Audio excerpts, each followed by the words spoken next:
안녕하세요. 오늘은 시리얼 통신 장비를 사용하다 보면 가장 많이 겪게 되는 문제인 접지 문제에 대해서 한번 알아보겠습니다.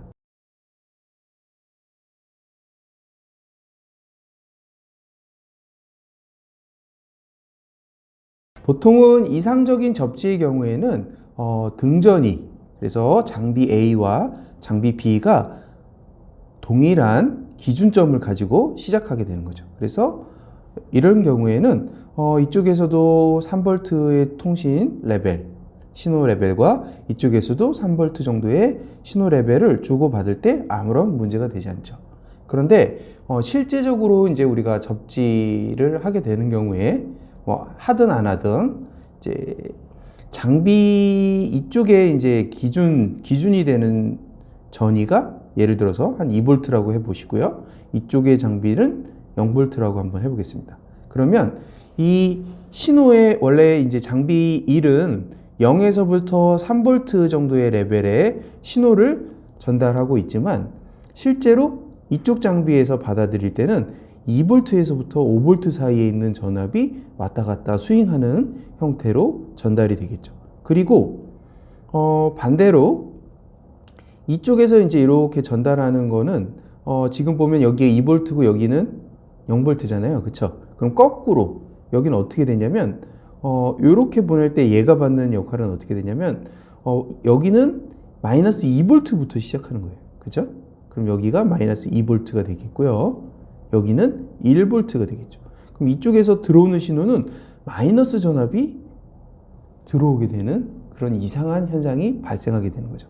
그래서 이렇게 장비가 설치되는 곳이 좀 다르다거나 두 장비의 파워 서플라이가 좀 다르게 운용되고 있다든가 이런 여러 가지 경우에 따라서 이런 신호는 제대로 보냈지만 상대방이 보낸 신호를 이쪽 장비가 알아듣지 못해서 이제 통신 이상이 발생하거나 장비가 고장이 발생하거나 서서히 열화되거나 뭐 이런 식의 좀 악영향을 끼치는 그런 증상이 실제 필드에서 굉장히 많이 발생합니다. 그런데 우리는 그 원인을 잘 모르고 있죠. 그래서 이 접지에 대해서는 굉장히 좀 어려운 부분도 있지만 잘 공부해야 할 필요가 있습니다. 그래서 이런 경우에는 보통 접지 부분을 서로 도체로 양쪽을 이제 연결을 해주게 되죠. 근데 이쪽은 2V고 이쪽은 0V죠. 그렇죠? 그렇기 때문에 그 전압이 높은 곳에서 낮은 곳으로 흐르는 전류가 발생하겠죠. 그래서 이렇게 흐르는 전류가 바로 루프 커런트라고 이야기를 하고 있습니다. 이게 루프 커런트. 그래서 이런 것 때문에 이 전류 때문에 또 이상한 영향을 받아서 장비가 고장이 나고 뭐 하는 거죠. 그래서 이게 굉장히 해결하기가 쉽지 않은 부분이 있어요. 자, 접지에 대해서 한 번 더 알아보겠습니다.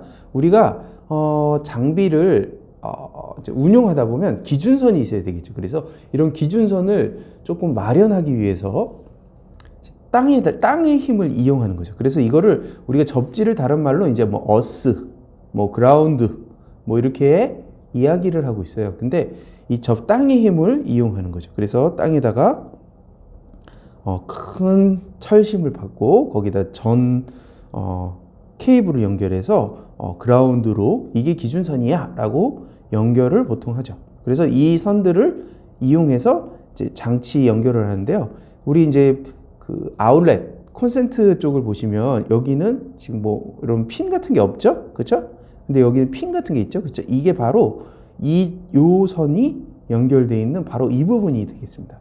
그래서 기준선, 접지를 잡아주는 거죠. 그래서 이런 컨셉트를 사용하면 우리가 이 접지의 힘을 제대로 이용하지 못해서 장치에 문제가 생길 수가 있어요. 그래서 우리는 무조건 이런 콘센트를 사용하고요. 이 지금 플러그에도 보면 이쪽에 이렇게 이 접지 부분과 연결될 수 있는 부분이 있고요. 이런 선들은 없죠. 그죠? 그래서 이런 경우에는 접지를 연결시킬 수 없는 구조로 되어 있어요. 이제 근데 요즘의 건물들은 이런 것들이 거의 없어요. 근데 아직도 이런 콘센트는 싸구려 장비에서는 많이 쓰고 있죠. 그렇죠? 그래서 이런 콘센트보다는 이런 것, 접지가 가능한 이런 콘센트와 플러그를 사용하시면 좋을 것 같습니다. 그런데 문제가 있어요. 이 땅의 힘을 빌리는 이 부분이 다 항상 똑같으면 좋겠는데, 땅도 뭐 어떤 부분은 돌로 돼 있고 뭐 어떤 부분은 진흙으로 돼 있고 뭐 여러 가지 성분이 다르죠. 그래서 이 땅도 좀 저항값이 일정하지가 않아요. 그래서 접지를 한다고 해도 이 접지 레벨이 똑같다고 보기는 어려워요. 그럼에도 불구하고 다른 수단이 없기 때문에 이 접지를 사용하는 것뿐이지, 어쨌든 뭐 대안이 없어서 사용하는 거지 이게 완벽하진 않아요. 그리고 예를 들어서 여기가 공장입니다. 공장인데 공장이 있어요. 이렇게. 근데 여기 막 모터를 막 돌리고 있어요. 그러면 모터가 엄청나게 파워를 끌어다녀서 쓰여요. 그래서 이 그라운드 레벨에서 막 그 전하를 끌어다 쓰니까 갑자기 막 엄청난 모터를 돌리는 그런 대형 공장의 경우에는 이 접지 레벨이 일정하지가 않고 갑자기 확 올라갔다가 떨어지고, 막 접지 레벨 자체가 막 흔들리는 경우가 발생을 하기도 하거든요. 그래서 이 접지 사용이 뭐 꼭 100% 정답은 아니다. 뭐 이렇게 봐주시면 될 것 같습니다. 그래서 오히려 공장같이 되게 악영향을 주는 곳은 접지하는 게 더 안 좋을 수도 있다. 뭐 이렇게 생각하셔도 됩니다.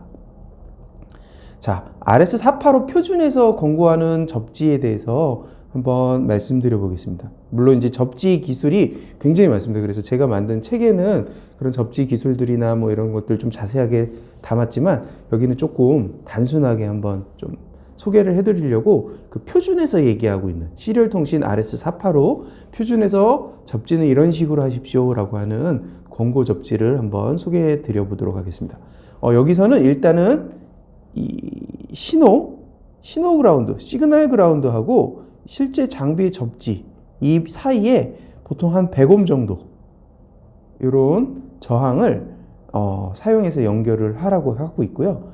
이렇게 해주면 조금 더 뭔가 이 접지하고 이쪽 접지의 차이에 의해서 뭐 이렇게 루프 커런트가 발생하는 거, 이런 것들을 좀 막아주고 좀 안정적으로 장비를 운용할 수 있다라고 하는 거죠. 그래서 지금 이쪽 시그널 그라운드와 이쪽 시그널 그라운드를 서로 연결해 주는 거죠.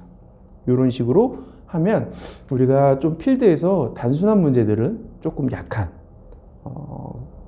그런 문제들은 해결할 수가 있습니다. 우리 어떤 장비 보면은 장비를 잘 설치해 놨어요. 이쪽 485 장비가 있고 이쪽도 무슨 장비가 있어요. 그래서 설치를 했는데 통신이 안 돼요. 안 될 이유가 없는데. 그래서 보통은 이쪽 장치의 시그널 그라운드를 이제 보통 빼서 연결할 수 있게 나온 장치들이 있거든요. 그래서 시그널 그라운드를 서로 연결을 해주잖아요. 그러면 안 되던 장비가 갑자기 통신을 잘하는 경우가 발생합니다. 그래서 그런 경우가 바로 이런 경우가 되겠죠. 그래서 이 신호 그라운드와 이 어스 사이에 이제 100옴으로 연결을 해주시고, 그 다음에 두 장비의 신호 그라운드를 이제 케이블을 이용해서 연결해 준다. 이렇게 하시면 되겠습니다. 자, 그럼에도 불구하고 막 문제가 생겨. 그럼 어떻게 할까요? 우리가 아이솔레이터라는 것을 사용하고 있어요. 그래서 이곳에 이렇게 아이솔레이터로 정기적인 신호를 B신호로 바꿔줘서 완전히 정기적으로 분리를 시키는 거죠. 그래서 신호가 오면 그 신호를 그냥 알짜배기 신호만 이쪽으로 전달할 수 있게끔 해주는 방법입니다. 근데 물론 이 아이솔레이터가 장비가 싸진 않겠죠. 그래서 추가 비용이 좀 드는 문제가 있어요. 그럼에도 불구하고 공장같이 굉장히 열악한 환경, 뭔가 엄청나게 그라운드 레벨이 다른 그런 두 지역을 연결하려고 할 때는 어쩔 수 없이 아이솔레이터 같은 것들을 쓸 수밖에 없습니다. 이 아이솔레이터에 관련해서는 나중에 다시 한번 설명드리도록 하겠습니다. 자, 오늘 접지 설명은 여기까지 하도록 하겠습니다. 수고하셨습니다. 바이.